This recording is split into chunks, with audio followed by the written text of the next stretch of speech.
کہ ہزاروں طور جس پر فدا ہوتے ہیں وہ میرے نبی کا روضہ ہے۔ چشم حیرت سے طور دیکھیں گے، ہم مدینہ ضرور دیکھیں گے، اور کوئی دیکھے نہ دیکھے محشر میں۔ عاشقوں، سنیوں، اعلیٰ حضرت امام اہل سنت کے مسلک پر چل کر اپنی دنیا اور آخرت کو بنانے کی تمنا رکھنے والوں، سلطان الشہداء کے مبارک جوار میں رہنے کی سعادتیں حاصل کرنے والوں، اپنی قسمت پہ ناز کرو کہ ہمیں ہمارے بزرگوں نے، ہمارے اسلاف نے، ہمارے رب کے محبوبوں نے ہمیں ایسا پتہ دے دیا ہے کہ جہاں سارے سہارے دھوکہ دے جائیں وہاں نبی ہمارے کام آئے گے۔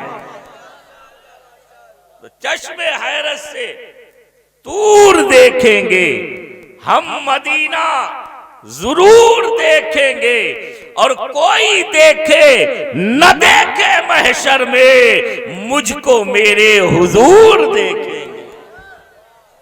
کوئی دیکھے نہ دیکھے محشر میں، کسے تمنا اور یقین ہے کہ مجھے حضور دیکھیں گے، وہ بولے گا سبحان اللہ۔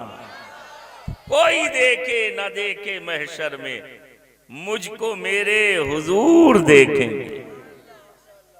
حضور دیکھیں گے کہ نہیں؟ یقین ہے کہ نہیں؟ ارے جنہیں یقین نہیں ہے انہیں نہیں دیکھیں گے۔ صاف ستھری بات ہے، لڑنے اور بحث کرنے کی بھی ضرورت نہیں ہے۔ بحث کرنا تو یہ علماء کا کام ہے، آپ کو تو پاس میں پھٹکنا بھی نہیں چاہیے، آپ کو تو پاس میں جانا بھی نہیں چاہیے، بلکہ بزرگوں نے تو یہاں تک فرمایا ہے الحذر ثم الحذر عن رؤیتہم، ارے ان کے پاس جانا تو بڑی چیز ہے، ان گستاخان رسول کا چہرہ دیکھنا بھی روا نہیں ہے، چہرہ دیکھنا بھی جائز نہیں ہے۔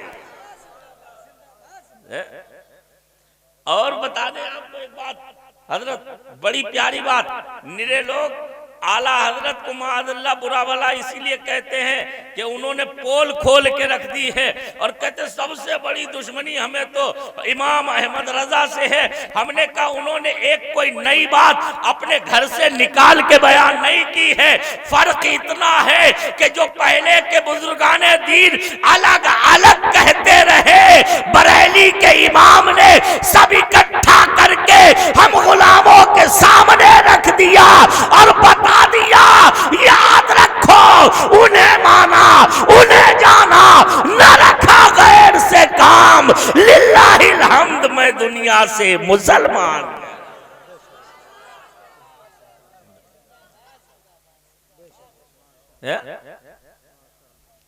یہی تو کیا ہے،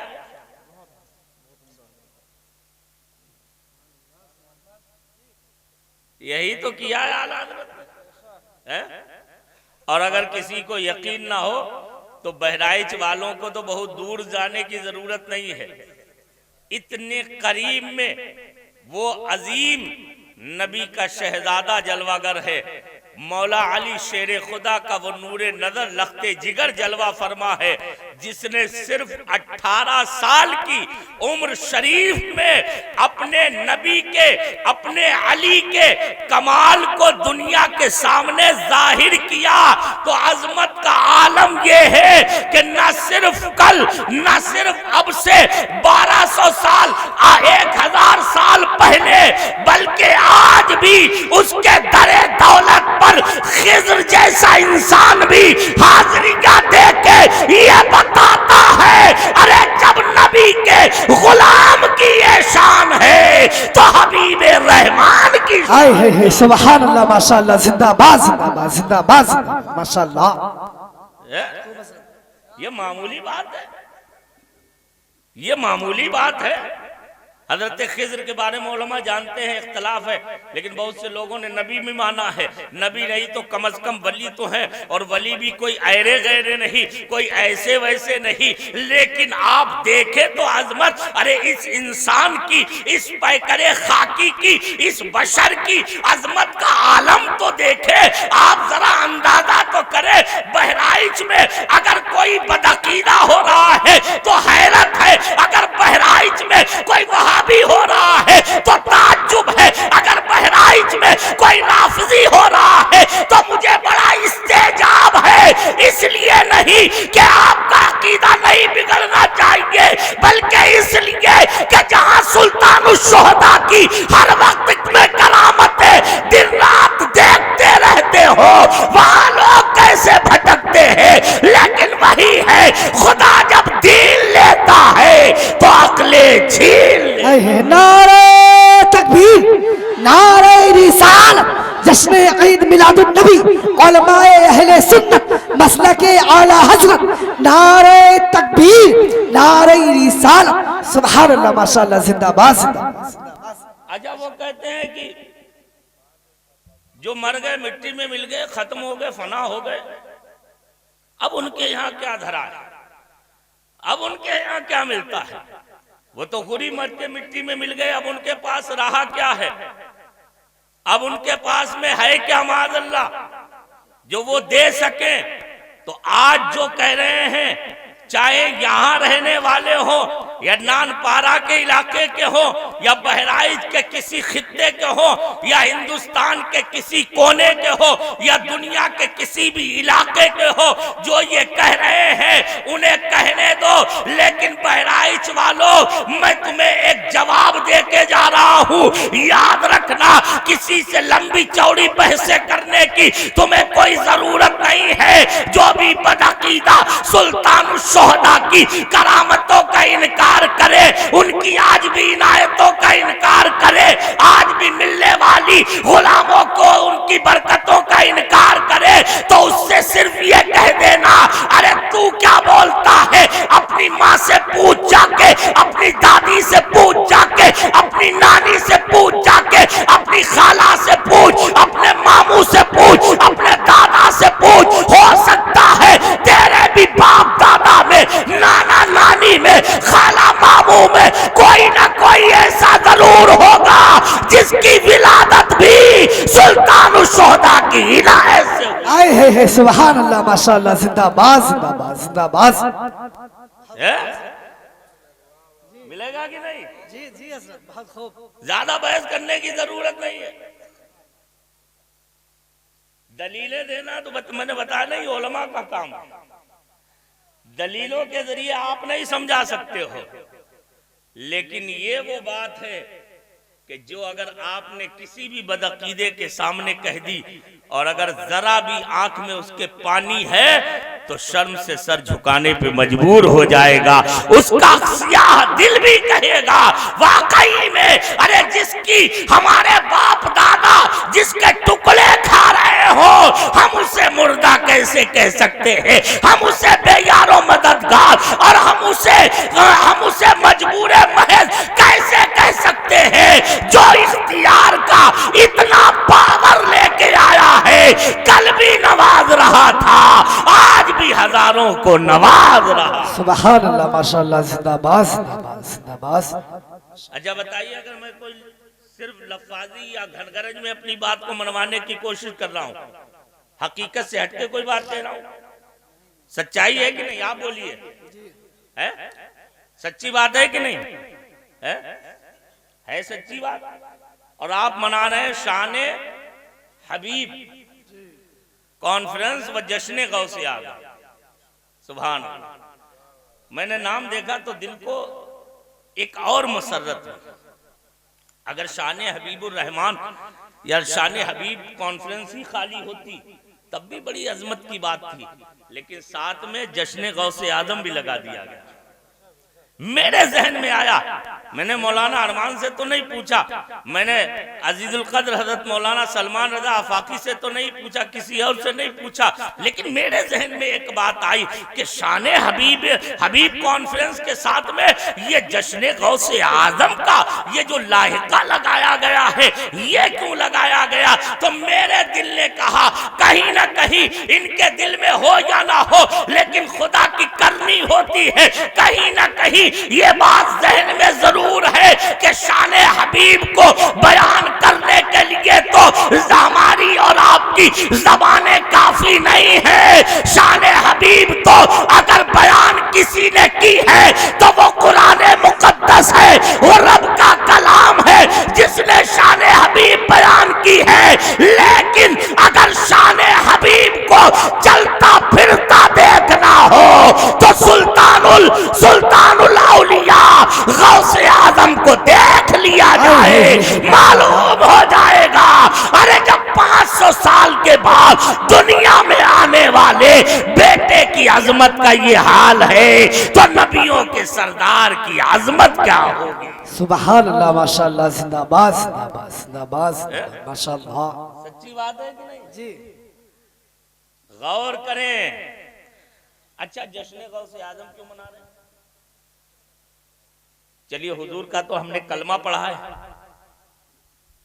حضور کا ہم نے کلمہ پڑھا ہے تو کم از کم کلمہ پڑھنے کا تو حق ادا کریں گے۔